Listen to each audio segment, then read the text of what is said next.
వంకాయతో సింపుల్గా టేస్టీగా వంకాయ గుజ్జు ఎలా తయారు చేసుకోవాలో చూపించబోతున్నాను. చాలా తొందరగా చేసుకోవచ్చు అండి.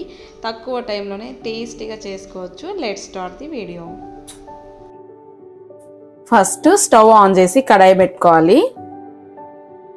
3 టేబుల్ స్పూన్ వరకు ఆయిల్ వేసుకోవాలి.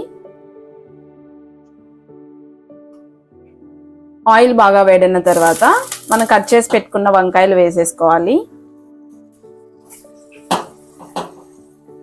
చాలా సింపుల్ ప్రాసెస్ అండి. చాలా తొందరగా ప్రిపేర్ చేసుకోవచ్చు. మనం ఆయిల్లో ఆవాలు ఇలాంటివి ఏం వేయనవసరం లేదు. డైరెక్ట్గా వంకాయలు వేసేసుకోవాలి. వంకాయలు కట్ చేసిన తర్వాత నల్లగా ఉండకుండా ఉండడానికి వాటర్లో కొంచెం సాల్ట్ అలాగే పసుపు వేస్తే వంకాయలు తొందరగా నల్లగా అవ్వకుండా ఉంటాయి. ఇలా వంకాయతో పాటు పచ్చిమిర్చి కూడా ఇలా కట్ చేసి వేసుకోవాలి.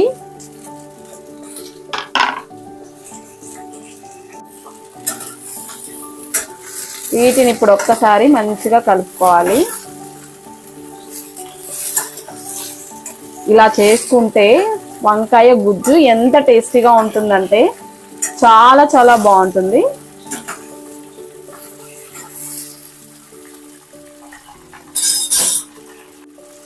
ఇందులో చిటికెడంత పసుపు, సరిపడా ఉప్పు వేసేసుకోవాలి. మళ్ళీ ఒక్కసారి ఉప్పు పసుపు బాగా పట్టేలాగా కలుపుకోవాలి. ఇలా పచ్చిమిర్చి ఎప్పుడైనా సరే కట్ చేసి వేసుకోవాలి.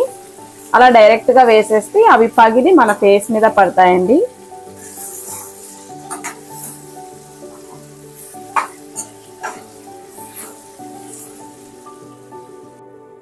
ఇప్పుడు మూత పెట్టేసి సిమ్లో ఒక 5 మినిట్స్ వంకాయలు బాగా మగ్గే వరకు కుక్ చేసుకోవాలి. ఇప్పుడు ఒకసారి మూత తీసి మళ్ళీ ఒకసారి బాగా కలుపుకోవాలి.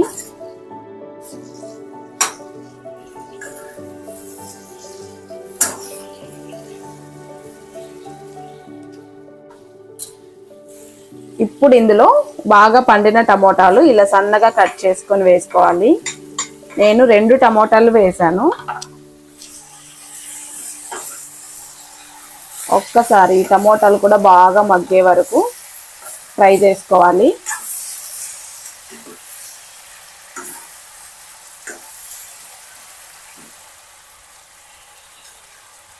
ఇప్పుడు మళ్ళీ మూత పెట్టేస్తే టమోటాస్ కూడా బాగా మగ్గిపోతాయి. ఇప్పుడు మళ్ళీ ఒకసారి బాగా కలుపుకోవాలి.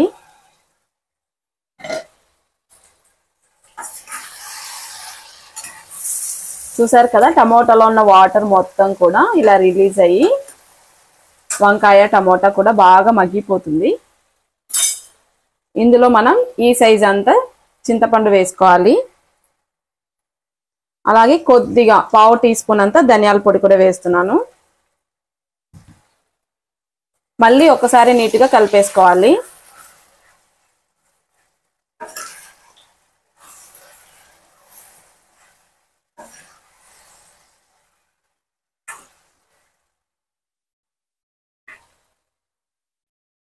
ఇప్పుడు మూత పెట్టేసి సిమ్లో మరో 10 మినిట్స్ వరకు కుక్ చేసుకోవాలి. ఇప్పుడు మళ్ళీ ఒక్కసారి చెక్ చేసుకోవాలి. ఈ కర్రీకి ముళ్ళ వంకాయలు అయితేనే టేస్ట్ చాలా బాగుంటుందండి. అలాగే లేత వంకాయలు కావాలి. లేత వంకాయలతోనే చాలా చాలా బాగుంటుంది. ఇప్పుడు వంకాయ టమోటా బాగా మగ్గిపోయింది కదా. ఇందులో అవసరం అనిపిస్తే కొద్దిగా వాటర్ యాడ్ చేసుకోండి. లేదంటే టమోటాలో ఉండే జ్యూసే మనకు సరిపోతుంది. కొంచెం వాటర్ యాడ్ చేసుకుంటే వంకాయ ఇంకొంచెం బాగా మెత్తగా ఉడికిపోతుంది.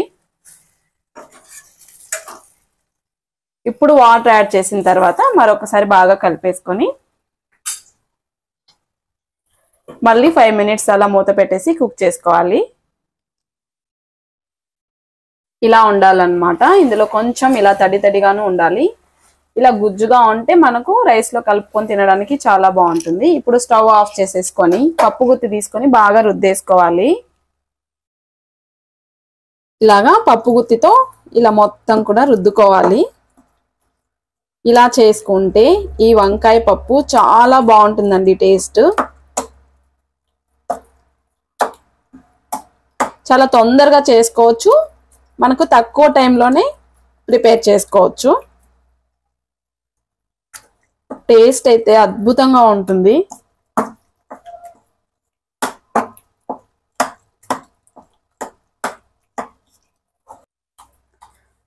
అంతేనండి, మరి ఎక్కువ మెత్తగా రుద్దేసుకున్నా కూడా బాగుండదు అనమాట. ఇలా ఇలా నీట్గా రుద్దేసి పెట్టుకోవాలి. అంతేనండి, చాలా సింపుల్గా చేసుకునే వంకాయ పప్పు రెడీ అన్నమాట. చాలా సింపుల్గా చేసుకోవచ్చు, టేస్టీగా ఉంటుంది.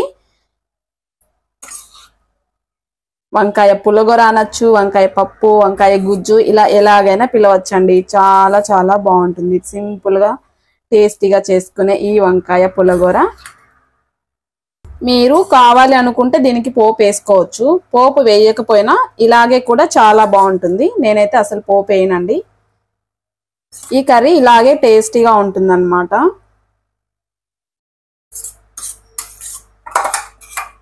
చాలా సింపుల్గా చేసుకుని వంకాయ పులగూర రెడీ.